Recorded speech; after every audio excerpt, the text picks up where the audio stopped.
Greetings, Imagine.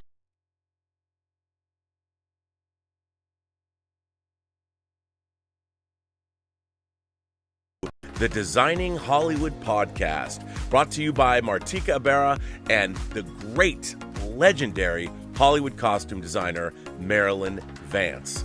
I am afforded the wonderful opportunity of co-hosting the show. If you are interested in the magic of Hollywood, the design of Hollywood, the clothes of Hollywood, watch the Designing Hollywood podcast, available wherever you get your podcasts from, or find the video version on the John Campea YouTube channel. That's right, the Designing Hollywood podcast. Why would you ever want to miss it? Especially if you love the movies. Observations with Robert Meyer Burnett.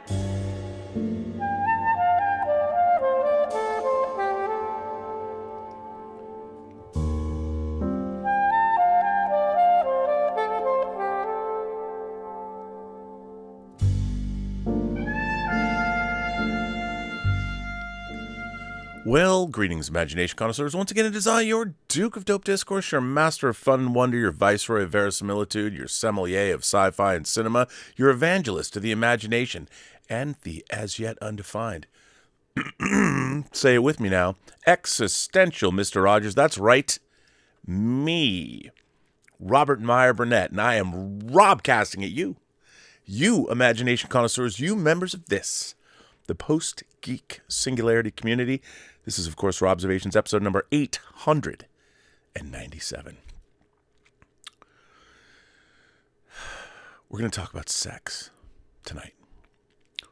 It's not going to be that graphic of a conversation, but the idea of sex and eroticism, which has always been a driving force in my life ever since I was a little kid. I was like the ladies. I think a lot of that was instilled in me by what I was watching as a kid, Star Trek. Star Trek was a very erotic show. It wasn't just, some people would say now, looking back on it, that Star Trek was sexist or misogynistic. I always found it interesting because a lot of the women, especially the women that James Kirk was involved with, were strong, powerful women. You know, occasionally some of them were around the bend crazy, like Janice Lester, who wanted to be a starship captain but couldn't. But a lot of the time he was involved with scientists and lawyers and, sometimes like on New Roma, they threw him a few curves, But Kirk even met women that were, they took human form, but they were actually creatures from the Andromeda Galaxy that didn't look anything like human beings. But when someone looks like Barbara Boucher, you don't kick her out of bed. So anyway, from the time I was a little kid, I was fascinated by the connection, the erotic connection or the sexual connection between people. And even before I understood the mechanics of procreation and all that, but from a storytelling standpoint, you can't watch even vampire movies. If you go all the way back to Bela Lugosi, you go back to the original Dracula, but then you go and you move forward a couple of decades and you start watching Hammer horror films where Christopher Lee was Dracula. And then if you were able to see those, I didn't see those uncut when I was a kid. It wasn't until later, and the home video era dawned, and I was able to see some Hammer horror in all of their glory, like the Karnstein vampire trilogy, Twins of Evil, or Vampire Lovers, Twins of Evil, and Lust. No, wait, pardon me. It's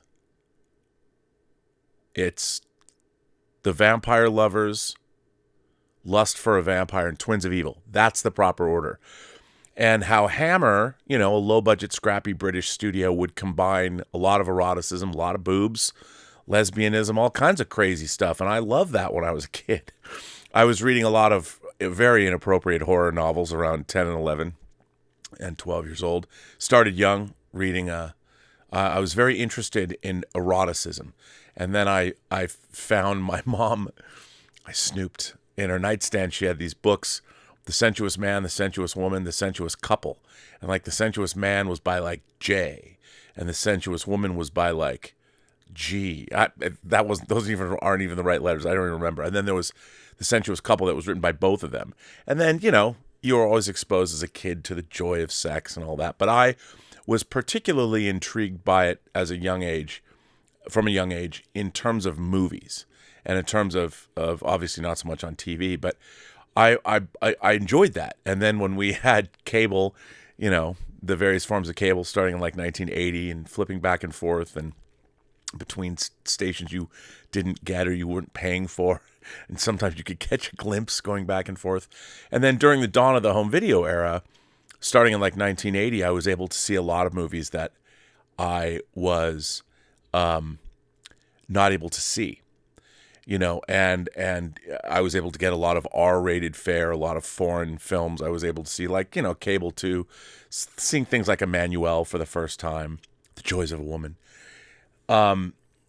And so it was very, very interesting to me. And I was lucky, I guess. I started young. I had a girlfriend when I was 13. We'd watch her bootleg videotape of Star Wars and go mess around, starting there, and work my way up. And I was very interested in that. But what I think always struck me as far as eroticism in cinema was concerned, like, for instance, I saw All That Jazz, which is one of my top 5 favorite movies of all time. Bob Fosse's All That Jazz. And he had a voracious passion for his work as a choreographer, as a film director, and that spilled over into his desire for women. And I mean, he loved women. And that movie was hugely influential in my life. I mean, I'm not saying I wanted to work in the film business because of Joe Gideon's character. I mean, Roy Scheider played Joe Gideon, which was basically Bob Fosse, but it was something that was not lost on me. But within the context, one of the things I always loved about erotic, whether it was an erotic thriller, whether it was a movie like Last Tango in Paris or something like that, was the exchange. Like, obviously, the act of intercourse. Because the way that we were taught sexuality growing up in class, you had to get a release form or whatever, and in the fifth and sixth grade, when we're learning about we're learning about procreation. We learned about the mechanics of procreation, but it didn't touch on sexuality.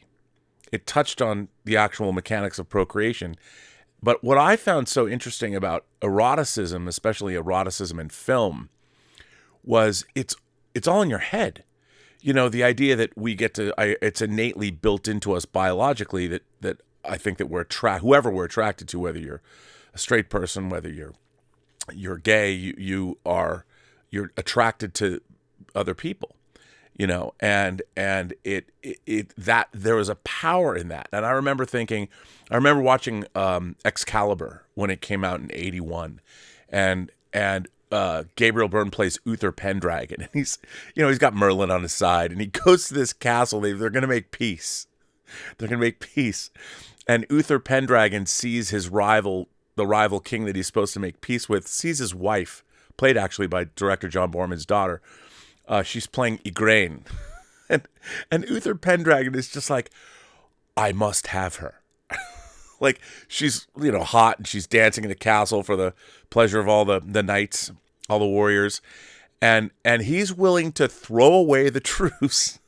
And he does. He throws away the truce. He uses Merlin to ride the dragon's breath across the sky and get into the castle and take on the form of the other king, Igraine's husband. And he has his way with her. He wants her so bad that he must have her. He must have this erotic release with her. And he's wearing a full suit of armor when he does it.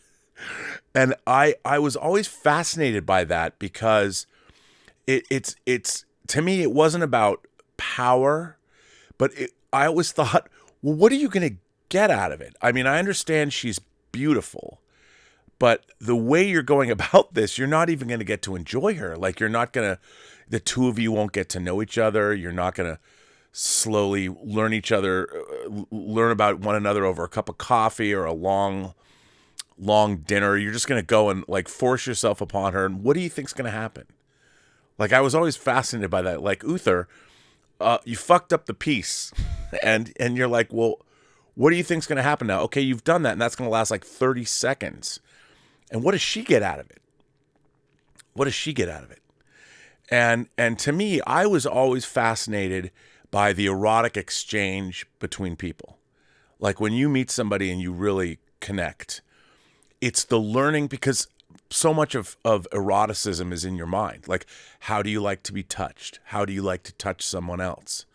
What is it about them that turns you on, and what about you turns them on, and how can you turn them on? My whole thing is, the thing that got me the most is being able to learn my partner's responses and being able to play on those, and being able to bring pleasure to somebody else. That's where I was most interested in, because again, eroticism is so part of your, if you're an imagination connoisseur, you're probably a fan of eroticism. But here's the thing. I have been watching, and our culture was erotic. Rock and roll music is erotic. One of my favorite, it turns 40 years old this year, Risky Business, is basically a movie about a kid who wants to get laid and then opens up a brothel in his own house to get everyone else laid. And that desire, I mean, obviously it's men are driven by biology, as are women. And in film, it's always been interesting. Body Heat. If you ever watch Lawrence Kasdan, who wrote Raiders and Empire, if you watch his debut feature, Body Heat, it's an erotic thriller. It's a modern film noir. And Kathleen Turner is this great femme fatale. What does she say, like, to William Hurt? She says, "You're not too smart, are you?" I like that in a man.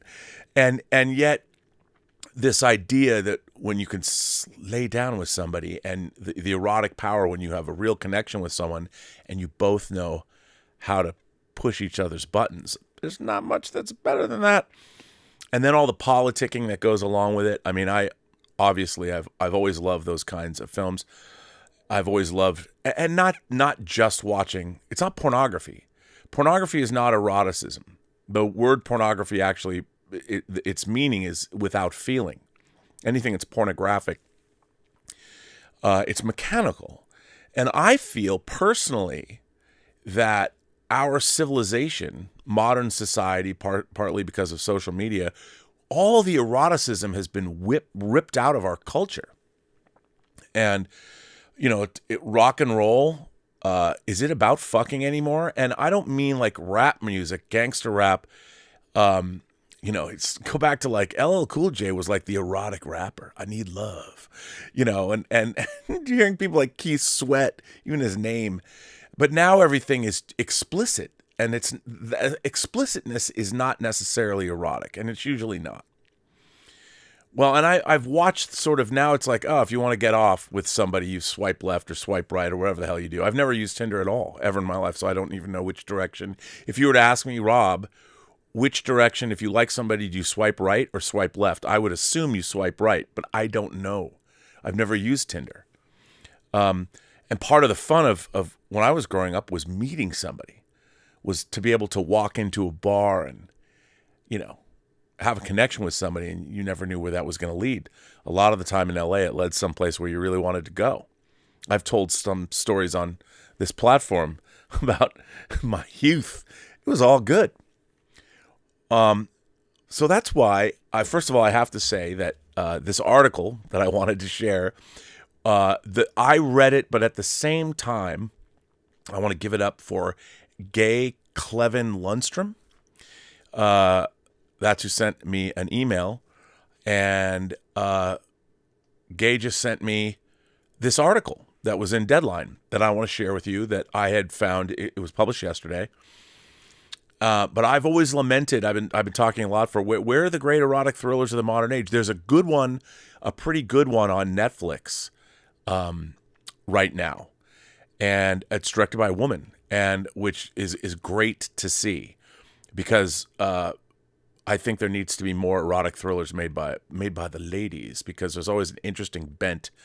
And Alden Ehrenreich, our favorite youthful Han Solo stars in this movie. It's called Fair Play, and I really appreciated it because I kid you not, it's on Netflix right now.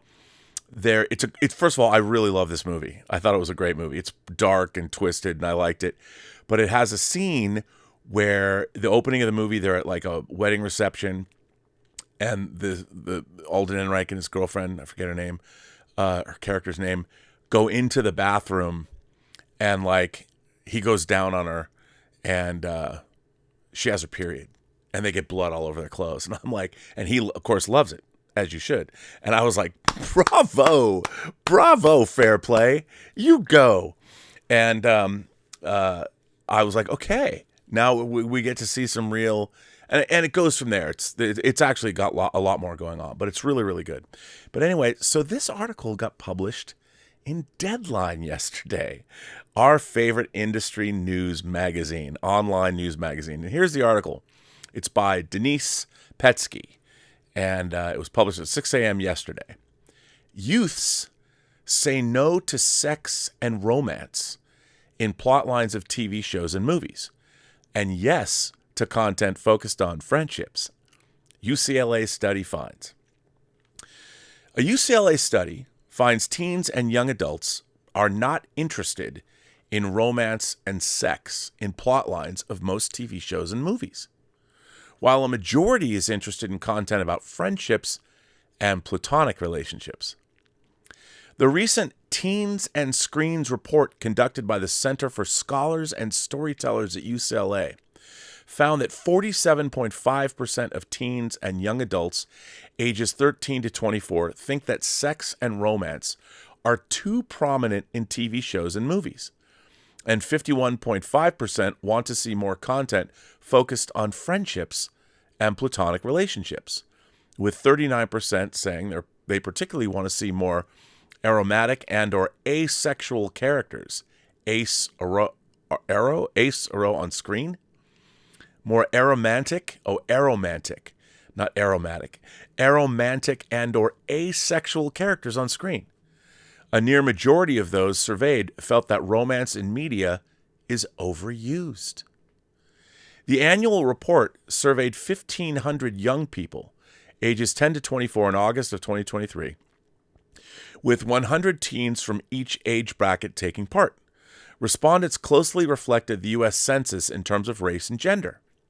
The survey was supported by the collection of funders for adolescent science translation. While it's true that adolescents want less sex on TV and in the movies, what the survey is really saying is that they want more and different kinds of relationships reflected in the media they watch, says Dr. Yaldati Uls, founder and director of CSS, co-author of the study, and adjunct professor in UCLA's psychology department. We know that young people are suffering an epidemic of loneliness, and they're seeking modeling in the art they consume. While some storytellers use sex and romance as a shortcut to character connection, it's important for Hollywood to recognize that adolescents want stories that reflect the full spectrum of relationships, Uls said, adding that recent studies show that young people are having less sex than their parents did at their age, and many prefer to stay single, despite euphoria. Romantic tropes, or maybe because of euphoria, romantic tropes ranked fourth on a list of adolescents' most disliked stereotypes, which included a dislike of relationships being necessary to be happy, male and female leads always having to end up together romantically, and love triangles. While the popularity of Twilight and The Hunger Games supercharged the love triangle trope, what was once novel has now become commonplace, and teens appear to have soured on these frequent storylines. I would like to point out that the Twilight franchise was, I think, for girls, obviously it began in novel form, like the ultimate storyline, because you had this beautiful boy, Robert Pattinson, was a really, really handsome guy who didn't want to fuck you. And that plays right into what's going on here, of course. And then when they finally got together, boom, chicka, bow, bow, they had a kid. Now I understand, part of that goes back to the author herself and what she was trying to accomplish. But wow, we know that young people are suffering an epidemic of loneliness, and they're seeking modeling in the art they consume, while some storytellings, I already read that. Well, full spectrum of relationships. This jumped ahead. Additional findings in the study 50.5% of those surveyed expressed a strong or slight preference for binge-watching shows all at once, while only 25.5% preferred weekly drops of episodes. Adolescents also showed a strong preference for original content, with 56% saying they'd rather watch original movies. Why does this keep doing that? They'd rather watch original movies, and I hate that it keeps dropping, and TV shows over remakes, franchises, or those based on pre-existing intellectual property, like a book, comic, or graphic novel. Adolescents are also looking to see themselves represented on screen, which again is wild to me. Their viewpoint has shifted from last year, when the topic adolescents most wanted to see on screen was lives unlike my own. In 2023, that fell to position number 9, and lives like my own rocketed to number 2. And despite adolescent preferences for original stories, superheroes still ranked 4th among the topics they most want to watch. As a member of Gen Z myself, I wasn't surprised by some of what we're seeing this year, said Stephanie Rivas-Lara, Youth Engagement Manager at CSS and first author of the study. There has been a wide-ranging discourse among teens about the meaning of community in the aftermath of COVID-19 and the isolation that came with it. Teens are looking to media as a third place where they can connect and have a sense of belonging. And with frightening headlines about climate change, pandemics, and global destabilization, it makes sense that they're gravitating toward what's most familiar in those spaces, continued Rivas-Lara. What happened to apocalypse sex? What's going on? As a member of Gen Z myself, I wasn't surprised by some of what we're seeing this year, said Steph. Oh, I already read that. Why does this thing keep bouncing around? Sorry about that. Rivas-Lara, who holds a bachelor's degree in psychology and is working towards her master's in social work from UCLA. Adolescents also desire authenticity in the movies and shows that they watch. This year, Mr. Beast's YouTube channel took number 1 for most authentic media, followed by series and movies including Stranger Things, Heartstopper, Barbie, and The Summer I Turned Pretty. Asked to name the most authentic media platform, adolescents overwhelmingly chose TikTok. So this is wild to me. This whole thing is wild to me. Like I have often said on this show that when I was growing up, the last person in the world I wanted to watch on screen was myself or anyone that was like me. I mean, that the whole point of consuming stories at all, and that's still my drug of choice, was to see people that aren't like me, to see people that led different lives or had different experiences, so I could learn and grow from the sharing. And that's why I loved films. Films would take me away to places I could never go. Like when I saw All That Jazz, I was 12. I was 12 years old, and I knew nothing about what it was like to work in Broadway. I didn't have much of an inkling of what it was actually really like to work in movies or TV, and you really got a sense of what it meant to be a director. And that was the thing that there were 2 movies actually that year. There was All That Jazz, and then there was Richard Rush's The Stuntman. And The Stuntman that stars Steve Railsback, Barbara Hershey, and of course Peter O'Toole as Eli Cross, the director. And that was both of those movies were hugely influential in my mind. And there was eroticism in both.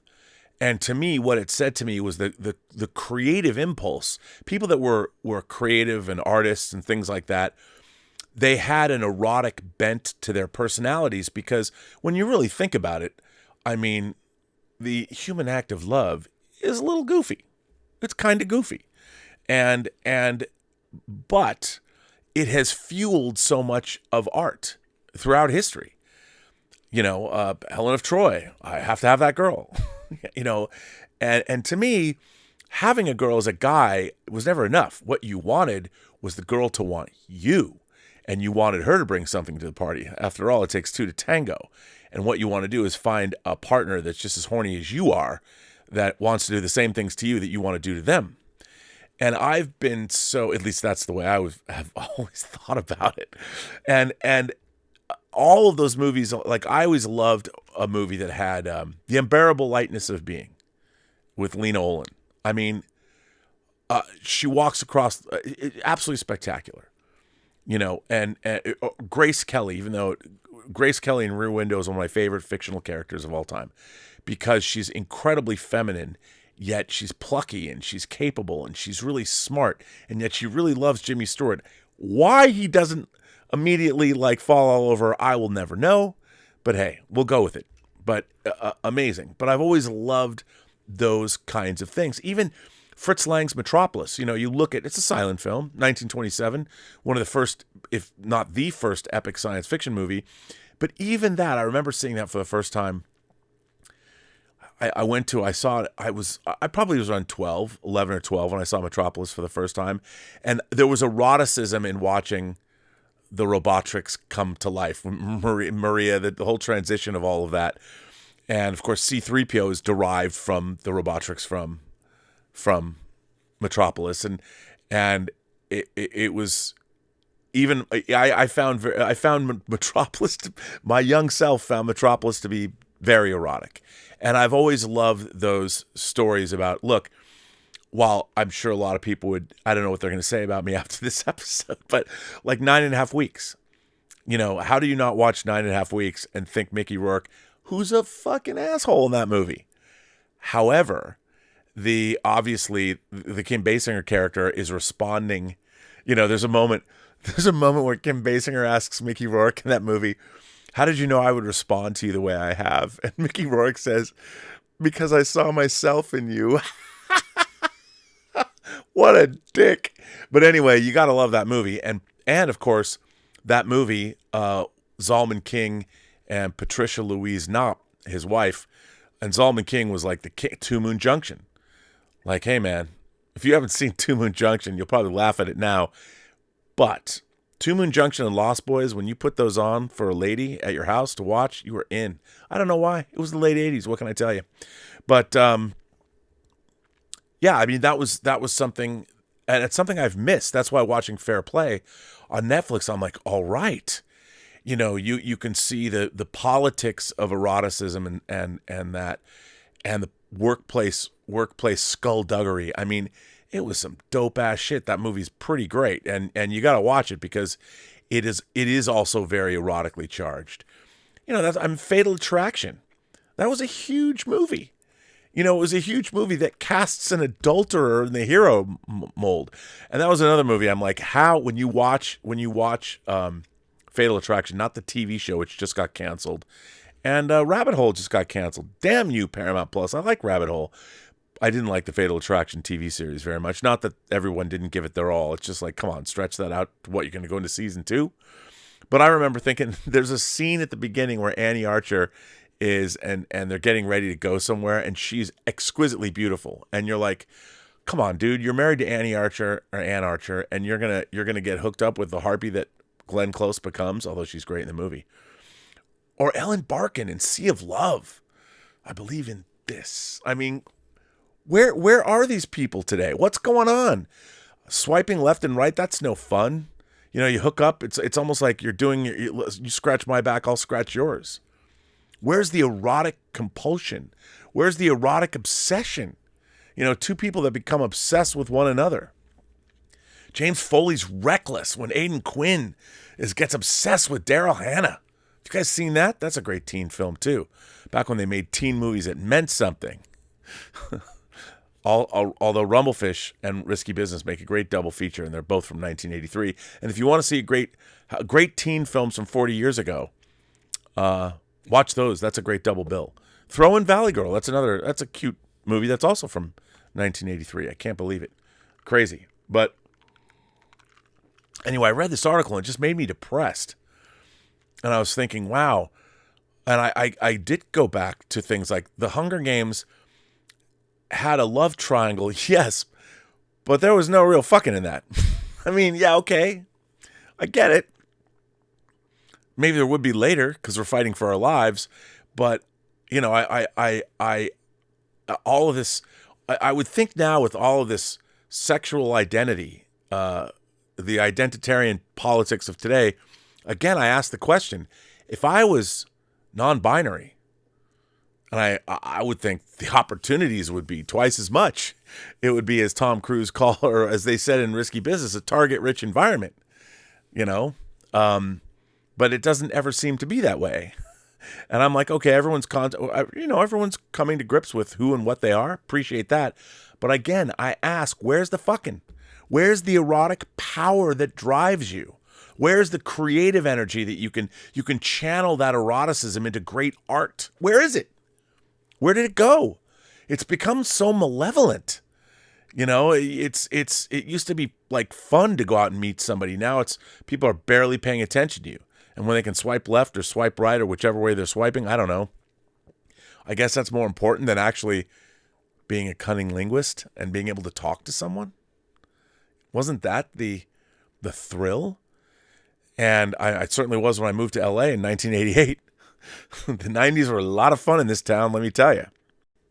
And everybody was interested in the same thing. And there was, I mean, you would go out at night in Los Angeles.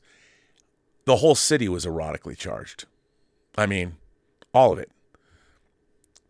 Everything was erotically charged in LA. And it was wonderful.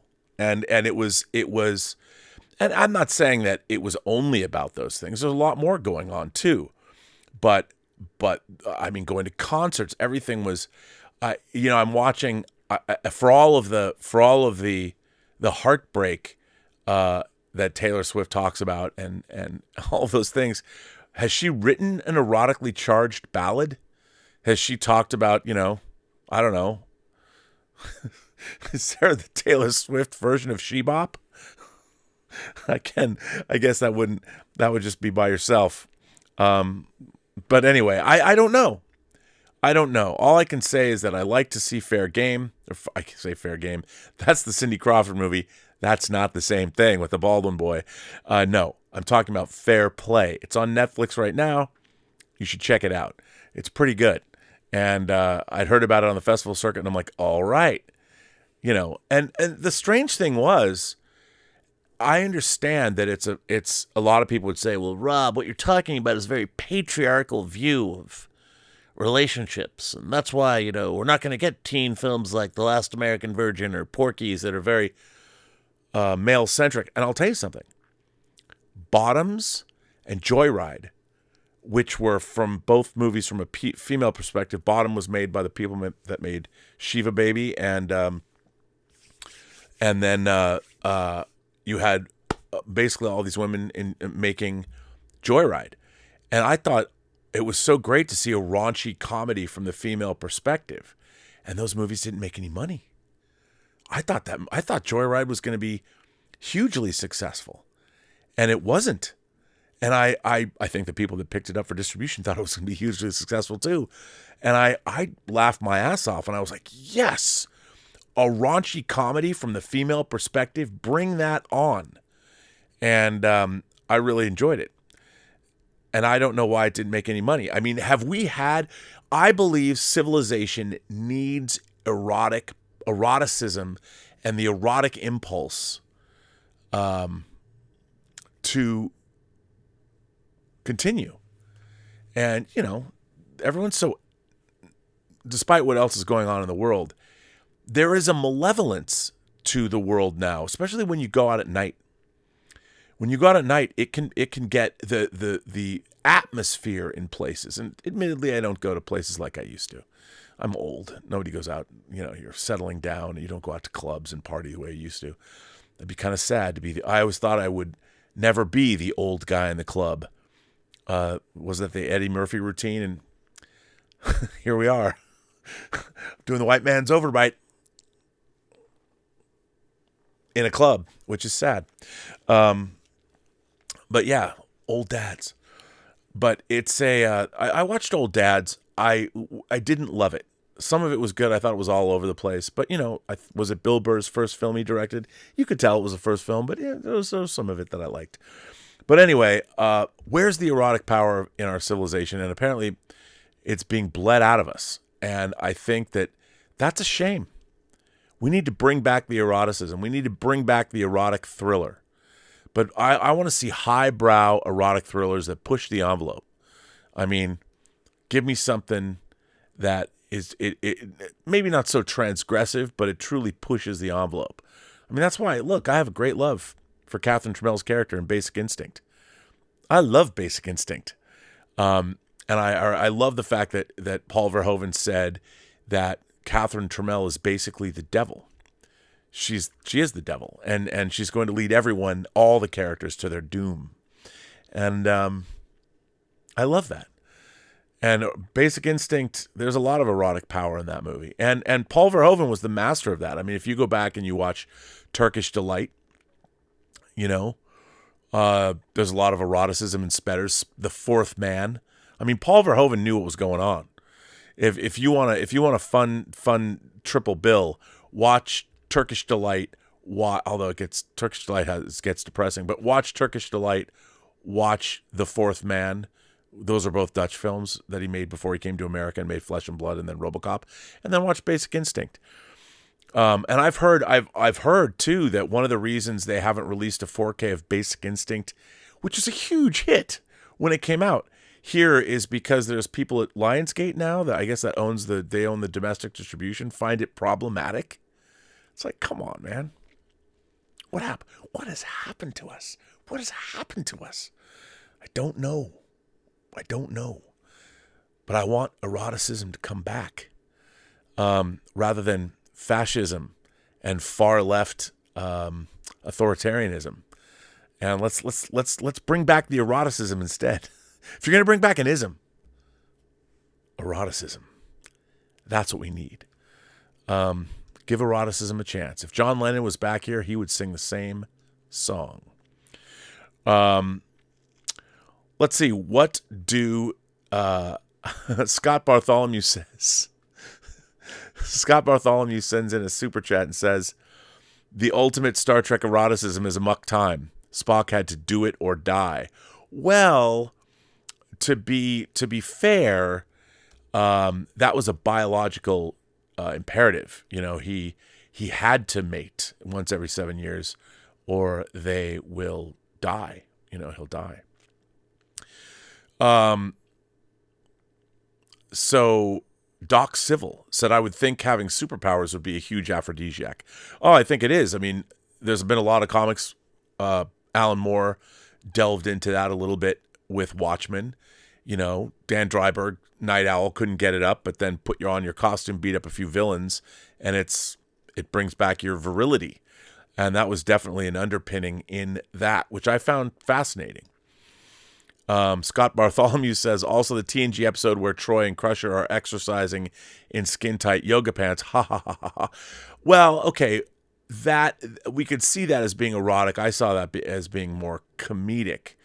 But, I think that the desire that two people have. I mean, yes, I find most things erotic, but when you see eroticism within storytelling, that's what I really like. And there was the original series was very erotic. There was a lot of, even in an episode, a Star Trek episode like Metamorphosis, where Zephram Cochrane, Glenn Corbett, is inside Scott Mantz could tell you, there's an alien entity that he's communicating with.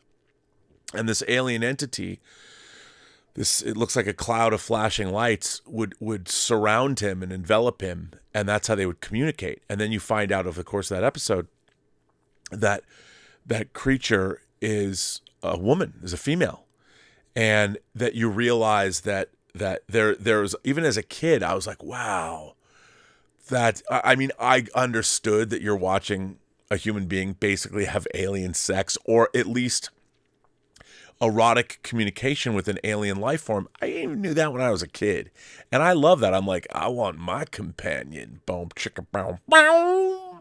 I would love to have had that, but that was really interesting. And I do find, I don't know what that says about me, but I do find the second season Star Trek original series episode Metamorphosis to be erotically charged, not just because the creature has an electrical charge in her, but because there's something about that kind of communication. Imagine if your lover could reach into your mind, like when you made love to somebody. What if your partner could read your mind while they were making love to you, and they could feel what turned you on the most?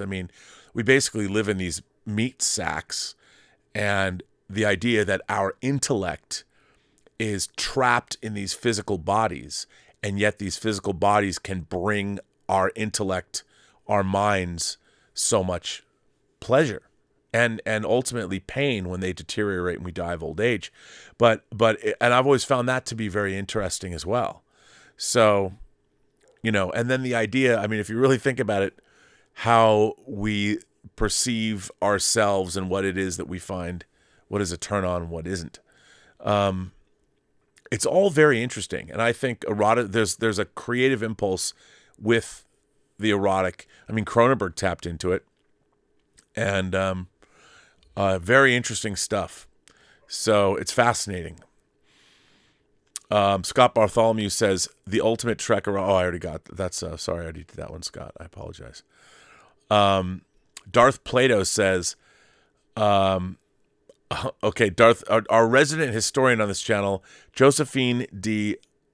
I don't know who this is, and I can't, Beauharnais was known for zigzags. I don't know. So Josephine de Beauharnais was known for zigzags. I don't even know what that is. You stumped me there. I got to look that up. Jay Bling says, I myself do feel that there's been an absence of sex scenes recently that serve story and characters. That's why Bound, the Wachowskis' Bound, with Jennifer Tilly and Gina Gershon, remains my favorite erotic thriller and why my screenplay is inspired by it. Yes, I can't wait to read that one day because I really do want to read that screenplay of yours. Yeah, well, because it's intertwined. The thing is, explicit sex scenes are not necessarily erotic. They're just explicit, pornographic. And to me, they're mechanical.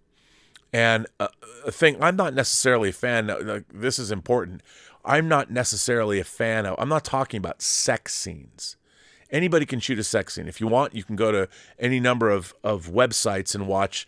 There's now readily available porn, and we have a question coming up, which I think has a lot to do with why our civilization has been bled of eroticism. But Bound is an incredibly erotic film about two women.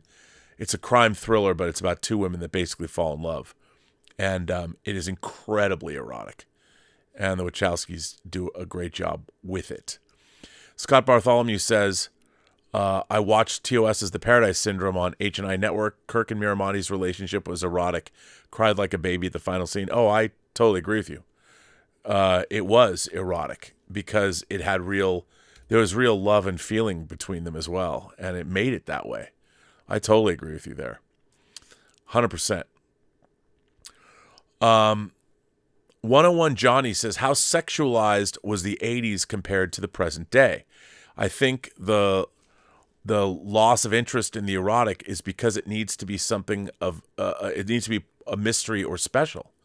What is special about sex scenes these days if you have trouble even understanding your own sexuality? Bro, spot on. I mean, with all this talk of sexual identity, I mean, people are worried about their pronouns and they're worried about being defined. And I'm like, where's the fucking? I mean, if I was non-binary or whatever, I would say, great, I'm non-binary, but I'd still want to be like, oh, it's so weird that you don't see we're talking about labels as opposed to living and going out and having the experiences that make you human. So I think it's really interesting. So you're right. I mean, what is special about sex these days if you have trouble even understanding your own sexuality? Yeah, that's the thing. If you don't understand your sexuality, then what's going to be erotic to you? And that was one of the things. I mean, I had lots of gay, both male and female friends growing up. One of the things, especially, it was the 80s and the AIDS epidemic ruined this, but there was an erotic power in gay male culture. Like anywhere you go, anywhere you went, it felt like, well, an orgy might break out. And there was, I mean, I'm straight, but I was very gay friendly. I had lots of gay friends, and I would go to gay clubs, and it didn't bother me. I'd have fun. The music was great. And, but you'd see the eroticism of it all, the eroticism of that I was very attracted to that. I wish I was attracted to men, to be honest, so I could jump in there. But there was definitely an erotic power there. And it wasn't so much my female friends that were my lesbian friends. It was different. I'd go to this. There was a women's lesbian coffee house up on Capitol Hill in Seattle. And when I'd go meet a friend there, and she and I would always get coffee, and I wasn't welcome there. It wasn't like it was a place that I could go and be like, hey, it's good. Every time I went there, I'm like, I'm not welcome here. I'm in someone else's space. But hey, you went to like the Brass Connection on Capitol Hill. It was different. Everybody was welcome there. It was just a different thing. Sean Hoover says, the demise of erotica is directly linked to the rise of easily accessible internet porn. Pornhub and the like also ended the porn star era as we know it. Oh, I know. I mean, I agree with you. And it's very, when you have all of this stuff and you get to the act and then it's over, and they try and make the scenarios something that's erotic, which whether it's your stepsister, your stepmother, or whatever, it's these single scenarios that seem to be it's the scenario that people are interested in, not necessarily the eroticism at all. They want the explicitness of it all because it's now become like it's more so physical as opposed. Where's the mental joy of it all? Modern pornography doesn't even have, it's like, let's just get to the physicality of it all, but it doesn't have, like, that's why I'm such a fan of erotic, like softcore Euro erotica.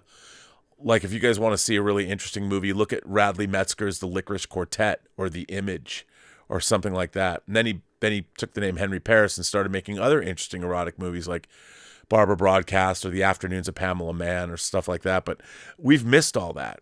Even early 80s stuff had more eroticism in it, but now it's all just these scenarios and let's get to it all. But I miss the erotic thriller. That's what I miss, which combined eroticism and crime, and because all the baser instincts, so to speak, and I miss it. I do miss those days. I mean, I'll be curious to hear what people think because I'd like to know more. Would you like to know more? Yeah, I would like to know more. It's a bummer. So we'll see what's going to happen in the future. Integrity 101 says, Rob, are you still doing that monthly show with Zod Rider? After Mikey Sutton passed away, we did one show to celebrate him. But I kind of like, it was a show that was born out of the three of us. And since he passed away, there hasn't been much reason to do it. I haven't wanted to do it, unfortunately. So, yeah, which is a bummer. Now let's see. You can still fire in super chats and tips if you want to. I am going to read a letter. Let's see here. This one comes from Nadia. Oh, Nadia. This is going to shift gears for a minute. Nadia says, Dear Mr. Burnett, I am saddened to hear that you think all Muslims hate and are only interested in killing Jews. Oh, you misunderstand. I don't think that's true at all. I think most of the Muslim people I've met in the world have been absolutely delightful. And I don't feel that way at all. But the people that do want to kill Jews are predominantly it's the age-old battle. Isaac and Ishmael. I mean, we're both Abrahamic religions. I don't understand why there's different core philosophies. I cried when I heard what Hamas did. They're a terrorist group which many people of my faith hate, as we did ISIS. It was ironic that the attack happened after, I don't want to get his name, Nargis Mohammadi, an opponent. Yes. Nargis Mohammadi in Iran, an opponent of women's oppression, won the Nobel Peace Prize, who has for years criticized Iran. Are all Muslims responsible for the mistreatment of women in that country or for what Hamas has done? It's like saying the Catholics in Italy were just as responsible for IRA bombings, or that Christian Protestants in New Zealand should come out every time Ku Klux Klan commits terrible atrocities in the name of God. Unfortunately, like in all religious Unfortunately, like in all religions, people have different interpretations. In your own faith, there are different versions in sex. The idea that, for example, in parts of the Muslim world, women shouldn't have education is not what me or my father interpret. We too have been subjected by terrible criminality, Pakistan, India, Bosnia, and in my own country, the Prime Minister referred to ladies wearing hijab as a letterbox. In France, Paris Muslims live in ghettos, and when homes are given freely to Ukraine refugees, Muslims fleeing from terrible places like Afghanistan are housed in detention centers. While the West, including Israel, hope to strike trade and diplomacy with Saudi Arabia, they ignore the atrocities committed to women. They also forget about these people, and they have slaves, and it is the country with which birthed bin Laden. The U.S. and other countries love Qatar. Their money is fueling football soccer teams, and no one says anything or condemns them with regards to them allowing the leadership of Hamas to live freely in that country and gather funds. Why hasn't the world said something? Well, because they like their money, and I condemn all violence. I don't support Hamas. I hate them. The ordinary people, in my opinion, in Gaza are just as much victims. They have not been able to get rid of them. They cannot vote them out as there have been no elections. I believe that Palestine should have its own state. I cry every time a bomb hits Gaza for the loss of life, parents losing children, children losing parents, parents losing parents. I've also been told Christians living in Gaza have also died, and that the third oldest church in the world has now been bombed. This indiscriminate bombing is not just eradicating Muslims, but Arab Christians. I agree. The reason many in Europe are marching against the bombs is not because people hating on Jews, but they know what it's like to be bombed. The USA never has, except for 9/11 and Pearl Harbor. Many older people grow up with bomb sites as playgrounds. Hence, while both political leaders from the right and left are speaking out, I hope this letter gets to you and gives you more information. Well, Nadia, I really appreciate you writing in such a thoughtful letter. And just understand, I don't think that all Muslims hate Jews. I think that Islamic fundamentalism, just like any other kind of fundamentalism, is inherently dangerous because at the end of the day, it's better to die than to live. And if that's part of your belief system, ultimately, how does anybody that wants to enjoy the short time we have on this planet, how are you supposed to work with that ideology? And of course, Hamas was born out of the Muslim Brotherhood. That's why Egypt certainly didn't want them, Hamas in Egypt. But no, I mean, any kind of religious fundamentalism, I think, is wrong. And I don't think I've said on this show, the loss of life is terrible on both sides. I mean, it's just awful. The problem is, you have people like Hamas. It's in their own conception, they had the destruction of Israel and the death of Jews built into their structure. And when you have that, how do you deal with that? And it's not like the rest of the Arab world has really helped the situation when they could have. It's very complex, and it is very unfortunate, and the deaths on both sides are needless. But let's not forget that the terrorist act that we saw on October 7th was one of the most brutal, barbaric attacks against any civilian population in the modern age. And it was the way it was done that is so horrifying. And as I said before, even our own legal system defines different kinds of murder. And this was beyond first-degree murder. It was beyond the pale. But I do appreciate you writing in, and thank you for taking the time to do so. I very much appreciate it. So thank you. Let's see what this next one is from. Blanc. This comes from Blanc. It says, fresh look. Don't listen to those people, Rob. You're not stupid, and you're just expressing your own opinion. By the way, I thought you looked fresh and different while talking to John a while ago, and it looks like you just took a shower. But then I noticed you shaved. You look way younger without your beard. Yeah, you know what? I was feeling old and feeling older. Now I just gotta get more in shape, tighten up the old face, get that little jawser size thing. But thank you for that. I appreciate that. Thanks for saying so. Yeah, it's good to, the beard was a phase. I think the beard phase is over. We'll see. This one comes from Desmond. Guild Queries. Hi, Toy Man. Hope you're keeping well. I noticed you lightly passed over an interesting comment recently that required further querying. You mentioned that there's an editors guild. What are the major guilds in your industry, including SAG and the WGA? Are there lighting, props, or effects guilds? And how do they coordinate work with the other major guilds?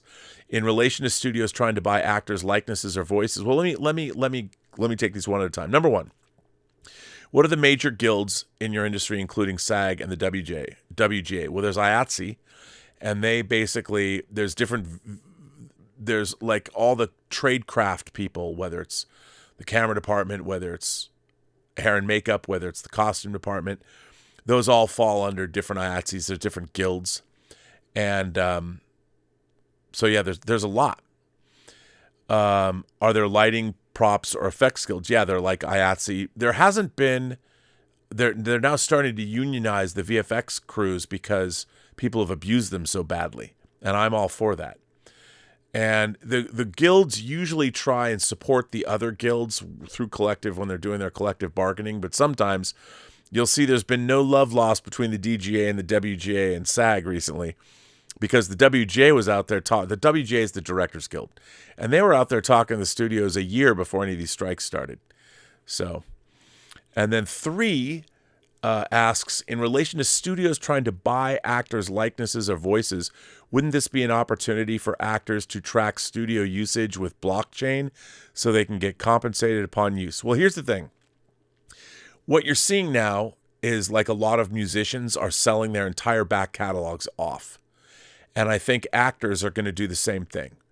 Actors will be able to sell their digital. I'm sure it's going to be interesting to see where this goes, but actors are going to sell their likeness and they're going to digitize. James Earl Jones sold his voice so Disney can digitally recreate the voice of Darth Vader for all throughout time. And I think that's going to happen a lot now. I mean, it remains to be seen, I think, and this is an interesting idea. Will people pay to see entertainment with a fully computer-generated James Dean? Like, I'll have to tell you, I don't necessarily think so. If I'm watching a video game, that's one thing. Or if I'm playing a video game, I don't. One of the things about movies, and this is an interesting philosophical question. And to be honest, I probably spend more time pondering this than I should. But and it really started to come up a lot because of The Mandalorian and seeing a de-aged Mark Hamill come back, and now they don't even need Mark Hamill to create Luke Skywalker, yet it's supposed to be live action. And, you know, I don't like that. I don't know how interested I am in watching movies where they're going to have photorealistic recreations of actors. Because I believe, philosophically believe, but this is, again, a product of the time I grew up in, that even though all movies are all bullshit, everything in a movie is make-believe. Everything, even though, you know, I want peak verisimilitude so I can believe that it's real. It's all make-believe. But I believe that one of the great appeals of movies is we know that there are real people playing these parts. And when you like whoever your favorite actor is, when you see that twinkle in their eye, that's part of the appeal of watching these make-believe shows. It's like when you watch a play, it's an extension. You know you're watching something on a stage. You understand that outside that window is New York City, even though you're watching something that's stage-bound. In the play itself, maybe it's supposed to be set in New York, and you're looking out through a window at a painted backdrop to give the illusion it's New York, but we go with it. But I don't know how eager I would be to watch a whole performance that's digitally recreated, even if it's really well done. If I knew, for instance, that, you know, here's a new movie starring Marlon Brando and James Dean. If it's not really Marlon Brando and James Dean, I have no interest. However, somebody born today might. You know, depending on how you digitally recreate something, or would that be something people want to watch? I inherently believe, I think it's inherent to movies and theater and dance and music, and we like to watch other human beings do great and cool stuff. Whether it's in athletics, whether it's in the arts, I don't I don't think people like, would you watch a sporting event if you knew that everybody that was on the field that you're watching was digitally created? Would you watch a digitally created football game? Like, I don't think I would, because the whole point of football is to watch human beings do it and to see what they come up with during the course of the game. Same is true of like soccer, football. You know, watching those athletes run up and down the field for that long period of time and seeing what they can do, seeing what Messi can do with his feet. I mean, you want to see that stuff because we're human beings. And so when we look at other human beings doing things, we realize part of the joy of it is seeing a human being doing something that we can't do. Whether it's play an instrument, play a sport, or act. You know, we're celebrating our species when we're doing those things. And if it all becomes virtual, I just would have no interest anymore. If I'm not looking at a human being, why would I care? And I think that that's something that's really interesting. Kind regards. P.S. By the way, we're still talking about Desmond's letter. So that was number 3. Then he says, kind regards. P.S. I created an Excel template file for you and Dieter so you can input weekly or monthly physical media sales data. I could assist with providing context with increases or declines in sales performance. I have to mention it again. I've continued to listen to your interview with Tom Conkle when you were discussing Blood Beach. I must have listened to it 19 times. Wow. The commercial experiences you both share are priceless. I constantly use every opportunity to implement your process in my own work with peers and senior stakeholders, displaying the importance of aligning commercial objects with creative activities. Well, that's one of the nicest things anyone's ever said to me, Desmond. So thank you for that. And then he has this data input, which I will keep. Very interesting. So there you go. This letter comes again from Stubble McShave, our good friend. Hi, Rob. Stubble, by the way, is a big reader. He's a big fan of the Wheel of Time series and Robert Jordan's books, and who Brandon Sanderson, who took over. So Stubble usually has some great insight when it comes to storytelling, so I'm going to read this letter. Hi, Rob. I think there are a lot of things lacking from our legacy IPs today when it comes to storytelling. I think one of the main problems is that writers aren't sadistic enough towards the main characters. For us to really get to know and empathize with the protagonist, they need to be tested, really tested. It's then that we get to know what they're really made of, and their mask falls off, revealing their true nature. I thought about this having watched Ahsoka and had some time to think about it. What is it that really happens to her that's interesting from a character perspective? She's not confronted with any moral dilemma, any real personal choices, or anything else that lets us examine her as a character. I'm sure those things have happened earlier in the animated shows, but that doesn't help us in this series. I've seen this problem with many legacy franchises. The storytelling gets lazy and nonchalant. The writers need to put our characters through the ringer. They need to put them in situations that seem hopeless, where you don't know that everything will be okay, and there are consequences to actions. We always use this as an example, but when Vader faces off against Luke in Empire Strikes Back, and Luke has lost his hand, that's a moment where our protagonist is really faced with an extreme situation, and we really get to see the heart of the character. All masks are pulled away, and we see Luke and his true nature. So what I want to say to the writers is, don't make it too easy on your characters. Make them and us suffer through extreme hardship. Torment them with everything you've got. Make it have consequences. Then when our protagonist pulls through, we'll all appreciate them more and also know them better. Thanks, Stubble McShay. Well, Stubble, great letter. I totally agree with you. And look, I feel the same way you felt about Ahsoka. I'm like, what is this about? Why am I watching this show? And it seemed like, again, Star Wars itself used classical tropes and Kurosawa and samurai and all that, but it was telling a larger story. And those characters, like I've said a million times before, Han and Luke are us. It's a farmer and a truck driver, blue-collar men. We knew exactly who they were. We got it. We understood. But you put them through the ringer. You give them a chance to grow. when I was watching Ahsoka, the TV show, I mean, I did enjoy Clone Wars and Rebels, but when I was watching this show, it really, you would think it's called Ahsoka. It shouldn't just be something that's wrapping up like the big, where's Ezra? Like, are we going to see Ezra? I'm like, why do I care about that? I know it's a dangling plot thread from an animated show, but they should have created a new dilemma for Ahsoka. Like, what did she want? It felt like she was just being swept along by the currents and eddies of the actual plot, such as it was. And it wasn't much, because she didn't have a central, I didn't feel it at any rate, she didn't have a central thing that she wanted to do. There wasn't a new situation that arose that made her decide to go do something that was going to change her significantly. I mean, she, of course, did getting turned into Ahsoka the White, I guess, but that was stuff that was happening to her. It wasn't something that, it didn't feel like it was something meaningful that was going to change her in any significant way. And yeah, it's a bummer. So I don't know what to say, but that's very good points. Really great stuff. I totally agree with you, Stubble, as I usually do.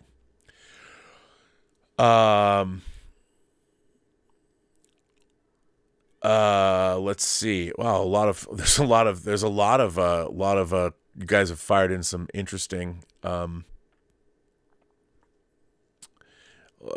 stuff. So, Dr. Fauci's prison butt. I'd love to see a feature film with the backdrop being the pornography scene of the late 50s and 60s. Maybe work in Bob Crane, Tarantino directing. Well, I can't imagine it would ever be better than Boogie Nights. I mean, I know Boogie Nights was the 70s to the 80s, but I think that was like the definitive. And then, of course, we got The Deuce on Showtime. Pardon me, is that HBO? It's HBO, which was interesting, but it might be interesting in the late 50s and 60s and the beginning of that. I mean, it could be great. Jay Bling says, Dad, what do you want to be when you grow up? Son, I want to be a pizza delivery guy or a plumber. Dad, you need to stop watching porn. Yes. 200 Watt Studio says Body Heat, Sea of Love, etc. Agreed. I miss them. I agree too. Obscure Artiste says Henry and June got me to read Henry Miller and Aeneas Nin. Yeah. I'm glad that it did. Yeah, I mean, I miss all that stuff. You know, I miss love stories that have that erotic component to them. You know, people that are hungry for one another. I miss that. Super Chat says, Super Chat says, Dr. Fauci's prison butt says, Rob, if Daily Wire offered you a chance to direct any book adaptation you'd like with a $15 million budget, would you take it? Hollywood Seems Yesterday. Hell yes, I would. You know, it's funny. So for those of you who don't know, the Daily Wire is people like Matt Walsh and Ben Shapiro, and I know they're very divisive figures. Oh, and the new Snow White. And Amala I know she was Prager University and she left. But so the Daily Wire, they acquired a movie. They didn't produce it, but they acquired it called Run, Hide, Fight. And they released it on their platform. And I actually did a Robservations. I talked about it because for me, it was interesting. The biggest problem is, if you've made a movie, is how does it get seen? Distribution is one of the biggest problems. And even when you have a distributor, your distributors usually then becomes your biggest problem. So the distribution of movies is a problem. And the Daily Wire, they first started distributing movies. They did Gina Carano. They made The Western with her, and so now they're another distributor, and they're another company that's making and distributing movies through their platform, which I really admire. If I had their subscription base, I'd do the same thing. Would I make if the Daily Wire came to me and asked me to make a movie? I'd make a movie for them in a second. Remember, as long as I had carte blanche to make anything I wanted, why wouldn't I? And if they're gonna give me $15 million to go make a movie on their platform, of course I would. You know, and if they wanted me to, you know, to tailor something to be, I don't know, politically conservative, I'd do that. For me, it would be a creative challenge. I think it'd be interesting. I don't know if they give me $15 million, but I'd certainly do it. Absolutely. I'd probably do a science fiction film. Maybe, something for them, maybe something dystopian, sort of a Black Mirror-esque dystopian nightmare, something along those lines. But yeah, I'd do it in a second. I'm sure people would get mad at me, but I would do it. If I could make another movie and someone gave me $15 million, actually, if somebody gave me $15 million to make a movie, I would make 2 movies for $7 million a piece and keep $1 million for contingency on either film. That's what I'd do. I'd make 2 $7 million movies with $1 million extra as a contingency if I needed it in post to add special effects or something like that. So there you go. Because if I had $15 million, why not make 2? Want to take a ride? No, I would do that. And I think that would be a good thing to do. Mad Season. Yahalo Rob, do you have do Arrow for every country? Are you talking about eroticism for every country? I like international eroticism. If that's what you mean. I don't know. I do have a lot of erotic stuff from around the world. I do. I mean, I like, because I'm interested in that. There's not explicit eroticism from around the world, but I do like erotic content or romantic content from around the world. Yeah, I mean, if you think about the Korean film The Handmaiden, there's a lot of eroticism in that movie, a lot of craziness too. But yeah, if that's what you mean. But yeah, why not? Bring it on. Darth Plato says, go bald, Rob. Little hair works for me. I don't know if I could go bald. I mean, maybe I will one day. One day my hair is going to thin out and it'll probably be gone, but I'm not looking forward to that day. But hey, it's funny. I've been afforded the great opportunity to not worry about my hair at all. So I was very lucky in that regard. I've never really thought about it.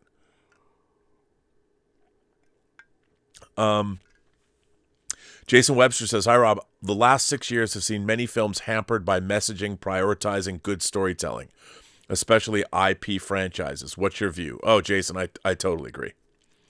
I mean, we've talked about it a lot on whether it's the campiest show or whether it's this show or lots of shows. I think IPs that are owned by corporations, by definition, can no longer be authentic to the IP that they are, because corporate interests take precedence. And it's ironic because what made an IP an IP, it was the story that usually was derived by whether it was a single creator, some kind of or creative team made something that people really loved. And that's what made it become an IP. And then it gets bought by somebody else to exploit in whatever way possible. But a corporation then has to make it, by definition, palatable for everybody. So when a corporation acquires an IP, the first thing that happens is that IP is compromised. It's compromised to its very DNA, because the reason, the impetus for creating or to continue to create that IP is only to make money. That's it. And then you have to make money. You have to keep making money every fiscal quarter and all of that whole Wall Street thinking. But, I was talking to Bill Hunt from the Digital Bits today, and he said, this weird thinking about how you're going to have infinite profits on a planet that is very finite, with all of the finite resources and the finite amount of people. There's only so many households on Earth that all the streaming services can have access to. That's it. Once you run out, and that's a finite number. There's 8 billion people on the Earth. How many people have households that they can have streaming services? So eventually you're going to run out of those households. So if all you're going to do is you can't have infinite explosive growth. Eventually you're going to hit a ceiling. So the idea that streamers, look, what you want, to me, if I was a streaming service, if I was a studio and had my own streaming service or whatever, you want to stay consistent. So the great thing for a studio, the reason why streaming services are so great, is because for the very first time, Disney knows that, we understand, like, for the first time, we've had this with our parks. We can be like, okay, we know that our entertainment division, movies and TV, through streaming is going to bring in $2 billion a month for subscribers. So it's going to make $14 billion a year. Well, I would look at it like, okay, if you can keep that number steady, that gives your company more, it solidifies, it's sort of foundational. You can go do other things and try and look for new things that'll stimulate growth elsewhere. But no one thinks that way. And that's the same problem with IP, which is kind of a bummer. So yeah, I think that back to IP messaging.